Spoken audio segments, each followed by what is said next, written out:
Sebab nama-Mu besar Tuhan. Hanya Engkau yang layak disembah, hanya Engkau yang layak dimuliakan. Tidak ada nama lain kecuali Yesus Kristus Tuhan. Terima kasih Bapa. Mari kita berdoa bersama-sama. Ulangi seperti apa yang saya ucapkan. Bapa kami yang ada di dalam surga, dikuduskanlah nama-Mu. Datanglah kerajaan-Mu. Jadilah kehendak-Mu di bumi ini seperti di dalam surga.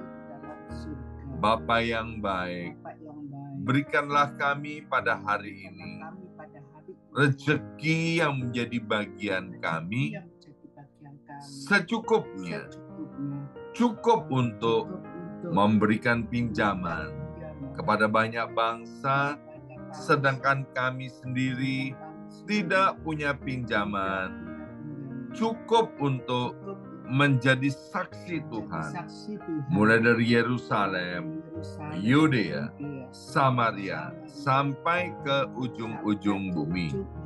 Cukup untuk menjadikan semua bangsa murid Kristus dan membaptis mereka dalam nama Yesus. Terima kasih Bapa untuk rezeki yang secukupnya, dan ampunilah dosa-dosa kami, ampunilah kesalahan kami, seperti kami pun mengampuni orang-orang yang bersalah kepada kami. Dan janganlah masukkan kami ini ke dalam pencobaan, tetapi bebaskanlah kami dari segala yang jahat. Sebab Engkaulah yang empunya kerajaan, kuasa, dan kemuliaan sampai selama-lamanya. Dalam nama Tuhan Yesus, kami sudah berdoa. Haleluya, haleluya, haleluya. Mari Bapak Ibu sekalian, sekarang kita bersama-sama secara serempak dan serentak kita akan menggemakan Mazmur 91 dengan suara yang keras, dengan suara yang lantang dari tempat kita masing-masing. Percayalah, mati dan hidup dikuasai oleh lidah. Siapa suka menggemakannya akan memakan buahnya. 2, 3. Mazmur 91. Orang yang duduk dalam lindungan yang maha tinggi dan bermalam dalam naungan yang maha kuasa akan berkata kepada Tuhan, tempat perlindunganku dan kubu pertahananku, Allahku yang kupercayai. Sungguh Tuhanlah yang akan melepaskan aku dari jerat penangkap burung dan dari penyakit sampar yang busuk. Dengan kepaknya Tuhan akan menudungi aku. Di bawah sayapnya aku akan berlindung. Kesetiaan Tuhan ialah perisai dan pagar tembok. Amin, amin, amin. Terjadi di dalam nama Tuhan Yesus. Aku tak usah takut terhadap kedahsyatan malam, terhadap panah yang terbang di waktu siang, terhadap penyakit sampar yang berjalan di dalam gelap, terhadap penyakit menular yang mengamuk di waktu petang. Walau 1.000 orang rebah di sisiku dan 10.000 di sebelah kananku, tetapi itu tidak akan menimpa aku. Aku hanya menontonnya dengan mataku sendiri dan melihat pembalasan terhadap orang-orang fasik.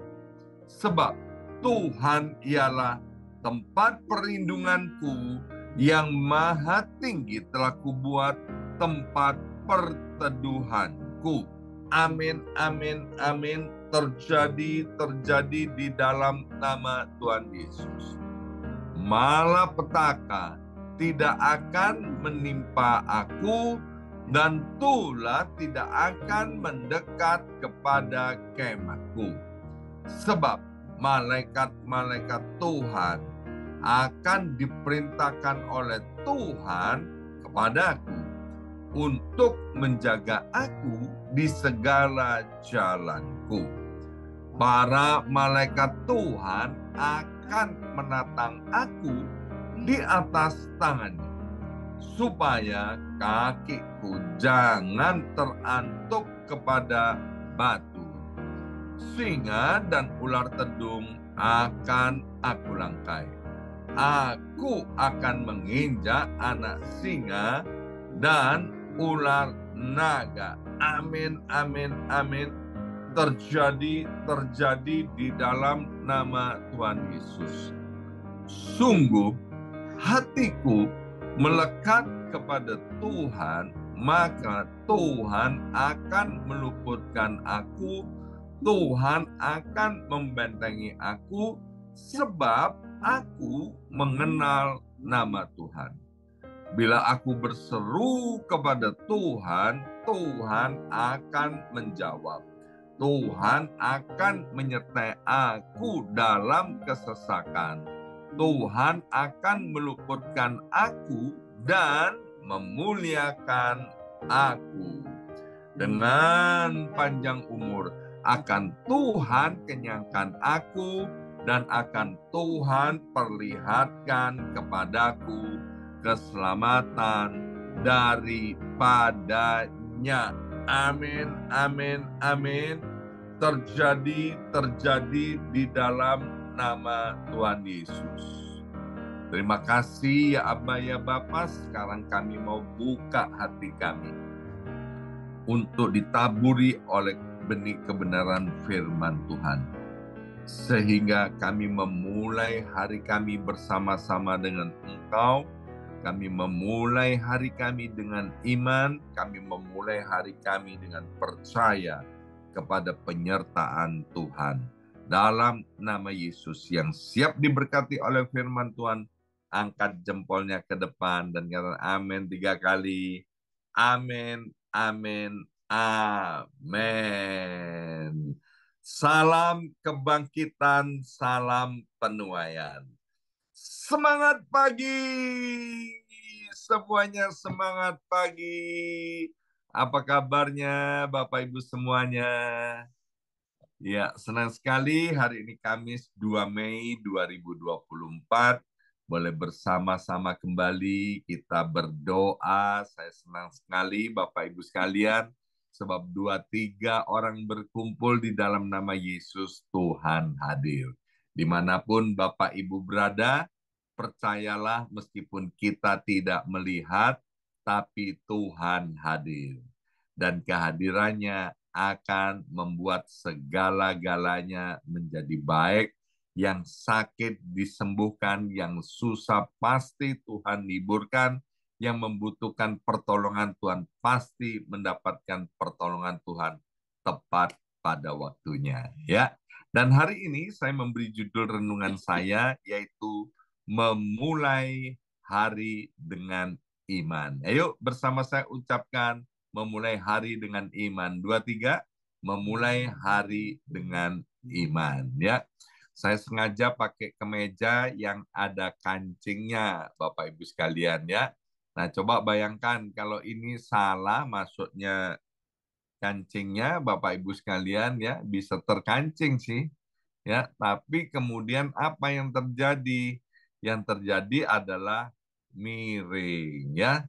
Akan salah semuanya, terus ke bawahnya akan salah. Kalau memulai dengan sesuatu yang salah, maka nanti ke belakangnya akan salah. Maka itu saya bersyukur kepada Tuhan buat Bapak Ibu sekalian yang memulai hari senantiasa bersama-sama dengan Tuhan, ya. Mari kembali kita akan membuka ayat firman Tuhan yang kemarin kita sudah baca yaitu dari kitab Markus pasal 5 ayat yang ke-36. Markus pasal 5 ayat 36. Kalau kemarin saya beri judul jangan takut, percayalah saja, ya, tapi hari ini saya beri judul memulai hari dengan iman. 2, 3. Tetapi Yesus tidak menghiraukan perkataan mereka dan berkata kepada kepala rumah ibadat, jangan takut, percaya saja. Ya, ini kisah tentang anak kepala rumah ibadat yang bernama Yairus, ya. Anaknya itu sedang sakit parah, sekarat dan hampir mati. Tapi Tuhan berkata, jangan takut dan percaya saja. Kemarin kita sudah belajar mengapa kita tidak perlu takut dan apa yang harus kita kerjakan ketika ketakutan masih melekat di dalam hati kita dan bagaimana agar kita hidup berkemenangan dan tidak lagi hidup di dalam ketakutan. Nah, hari ini Bapak Ibu sekalian, kita akan bicara tentang percaya saja, ya. Bersama saya ucapkan percaya saja, 2, 3, percaya saja. Mempercayai Tuhan bukan hanya sekedar persetujuan di dalam otak dan pikiran kita, tapi ini berbicara juga tentang bagaimana sampai dalam hati kita yang paling dalam, kita percaya bahwa Tuhan itu adalah Allah yang berdaulat, Tuhan itu adalah Allah yang maha baik, dan yang lebih penting, meskipun kita tidak melihat, tapi kita percaya bahwa Tuhan itu ada. Ya, saya senang sekali satu kali ada seseorang yang bingung sekali tentang kehidupannya. Kalau dia baca di dalam Alkitab, misalnya kisah tentang Ayub, kemudian dia melihat tentang kenyataan dalam kehidupan apa yang dialami oleh orang-orang Kristen seperti Jet Koster, ya, ada yang kemudian mengalami persoalan-persoalan yang begitu berat, maka saudara saya ini mulai meragukan, ya, tentang kekristenan. Kemudian dalam perbincangan itu saya bilang begini, ya. Nah, kita harus sadar meskipun kita tidak melihat, meskipun kita tidak meraba, kita harus tahu bahwa Tuhan itu real. Tuhan itu nyata, Tuhan itu ada. Ini penting sekali Bapak Ibu sekalian, ya. Ketika kita percaya bahwa Tuhan itu real, Tuhan itu bukan dongeng, Tuhan itu bukan sebagai legenda, tapi Tuhan itu sungguh-sungguh ada, maka kita ini Bapak Ibu sekalian hidup ini kemudian akan dikuatkan dan diteguhkan. Nah, saudara saya ini ketika mendengar bahwa Tuhan itu ada, katanya dia itu seperti kesetrum gitu Bapak Ibu sekalian, ya. Dan tiba-tiba dia jadi sadar, iya ya, Tuhan itu ada. Dan sejak itu Bapak Ibu sekalian, dia bangkit dan rohnya menyala-nyala di dalam Tuhan, dan dia tahu bahwa dia itu dicintai dan dikasih oleh Tuhan. Itulah Tuhan yang ada Bapak Ibu sekalian. Kita tahu bahwa Tuhan yang ada itu, dia itu Tuhan yang perhatian, Tuhan yang mengasihi kita Bapak Ibu sekalian. Kita harus ingat kita ini melalui Yesus Kristus diangkat, diberi kuasa, dijadikan sebagai anak-anak Allah. Ya. Nah, Bapak Ibu sekalian, waktu kita mempercayai Tuhan, artinya kita sedang membuka diri kita kepada kuasa dan kepenyediaan Tuhan. Maka itu untuk mempercayai Tuhan itu adalah sebuah pilihan atau sebuah keputusan daripada kita, ya. Bukankah kita ini bebas untuk memilih apa saja, termasuk memilih untuk tidak mempercayai Tuhan? Ya, saya salut sekali dengan Bapak Ibu sekalian, bagaimana Bapak Ibu bisa mempercayai Tuhan yang tidak kelihatan, bahkan juga mempercayai tentang janji-janji Tuhan dan mempercayai tentang kasih-Nya. Ya. Matius 17 ayat 20 berbunyi begini. Ia berkata kepada mereka, karena kamu kurang percaya, sebab aku berkata kepadamu sesungguhnya sekiranya kamu mempunyai iman sebesar biji sesawi saja, kamu dapat berkata kepada gunung ini, pindah dari tempat ini ke sana, maka gunung ini akan pindah dan takkan ada yang mustahil bagimu. Ketika kita menghadapi masalah keuangan, misalnya Bapak Ibu sekalian, kita dapat memilih untuk mempercayai bahwa Tuhan pasti menyediakan apa yang kita butuhkan.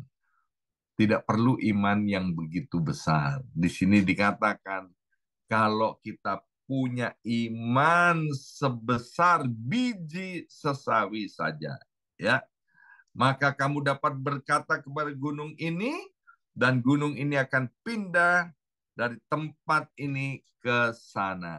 Ya, waktu kita tahu bahwa Tuhan itu adalah Yehova Jireh, Bapak Ibu sekalian, maka kita nggak perlu khawatir lagi tentang kehidupan ini. Hari Minggu kemarin, Pastor Owen bilang begini, kalau kehidupan sehari-hari atau biaya hidup, itu Tuhan pasti menyediakan. Kita itu pasti cukup, ya.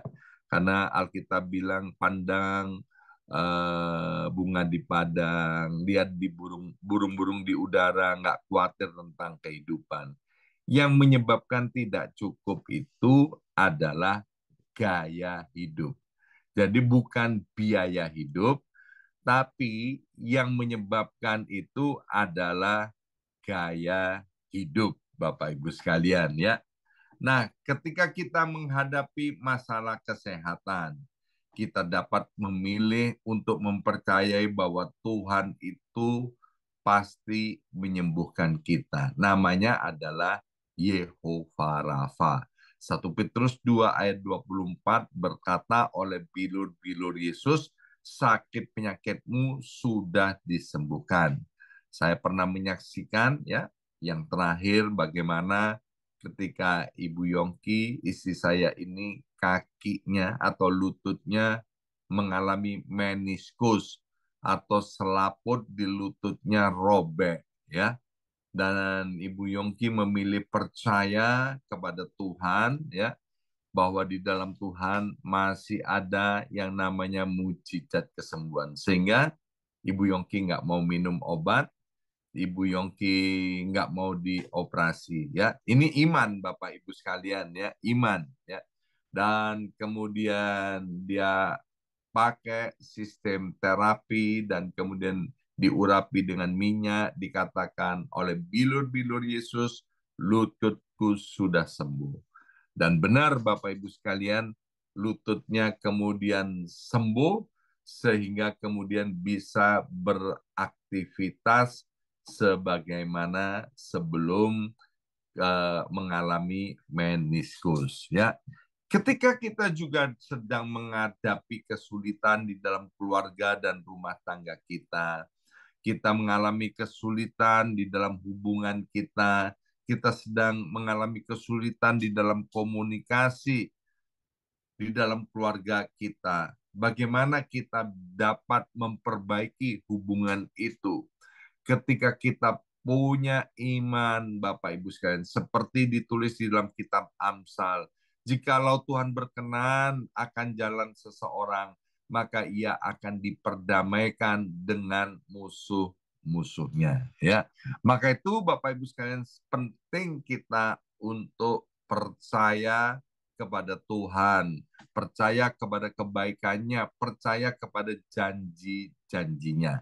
Amsal pasal 3 ayat 5 sampai dengan ayat yang ke-6 dikatakan, Amsal pasal 3 ayat 5 sampai dengan 6, percayalah kepada Tuhan dengan segenap hatimu. Ya, ada kata segenap hatimu. Bukan percaya kepada Tuhan sambil lalu, tapi percayalah kepada Tuhan dengan segenap hatimu. Janganlah bersandar kepada pengertianmu sendiri. Bapak Ibu yang dikasih oleh Tuhan, kita harus sadar bahwa otak kita yang ada di kepala kita itu begitu kecil, ya. Sehingga seringkali orang itu gagal mempercayai Tuhan karena kita pakai akal kita. Ya, bagaimana bisa begini, bagaimana bisa begitu, apakah mungkin begini, apakah mungkin begitu.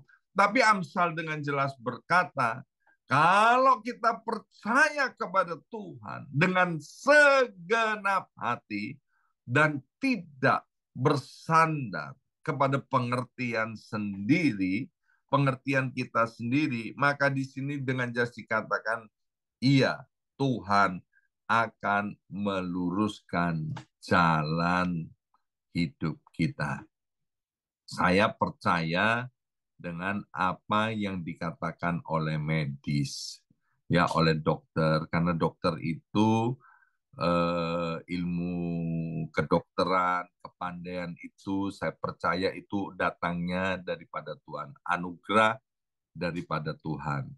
Kalau dokter bilang ini sakit parah dan tidak bisa pulih, itu memang medis, Bapak Ibu sekalian, ya.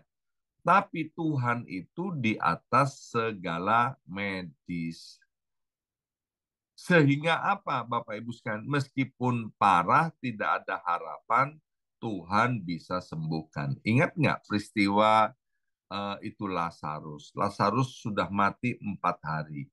4 hari itu kalau sudah mati, Bapak Ibu sekalian, itu artinya maaf, itu sudah busuk, Bapak Ibu sekalian, ya. Jadi nggak ada darah di otak, sehingga kalau stroke itu bukan stroke separuh, tapi stroke total, ya. Semuanya udah rusak, tapi lihat, Tuhan bisa bangkitkan, ya. Itulah Bapak Ibu sekalian ketika kita bersandar atau percaya kepada Tuhan dengan segenap hati. Kelihatannya tidak mungkin. Kalau kita melihat, ya, hubungan keluarga misalnya, waduh, ini rasa-rasanya nggak bisa dipulihkan karena sudah situasinya tidak memungkinkan, ya. Memang itu fakta, Bapak Ibu sekalian. Tetapi ketika kita mempercayai kepada Tuhan, maka dengan cara-cara Tuhan yang ajaib, Tuhan bisa pulihkan, ya. Ibrani pasal 11 ayat yang ke-6 berkata, tetapi tanpa iman tidak mungkin orang berkenan kepada Allah. Ingat, iman itu adalah percaya meskipun belum melihat. Dan dengan jelas dikatakan kalau kita nggak punya iman, maka kita tidak mungkin berkenan kepada Allah. Kita masih ingat ibu daripada Yesus yang bernama Maria, ya. Maria. Dikatakan Maria mengandung daripada Roh Kudus. Nggak masuk akal buat seorang Maria, ya kan? Karena dia juga belum pernah dengar bahwa ada orang yang mengandung karena Roh Kudus. Tapi luar biasa iman daripada Maria. Dia percaya loh Bapak Ibu sekalian, ya kan? Sehingga apa? Dia dipakai oleh Tuhan untuk melahirkan Tuhan Yesus Kristus. Kita masih ingat dengan yang namanya Yusuf. Yusuf pernah bermimpi waktu dia ada di rumah bapaknya. Tapi kita lihat pada fakta dan kenyataannya. Yusuf ditelanjangi, dimasukkan ke dalam sumur, kemudian mendapat PHP, dikeluarkan dari sumur, dijual menjadi budak, Kemudian dari dijual menjadi budak, menjadi hambanya Potifar. Dari rumah Potifar dia masuk ke penjara. Kayak-kayaknya masa depannya benar-benar suram. Tapi kita lihat akhir kisah daripada Yusuf. Dia menjadi penguasa di Mesir. Ya.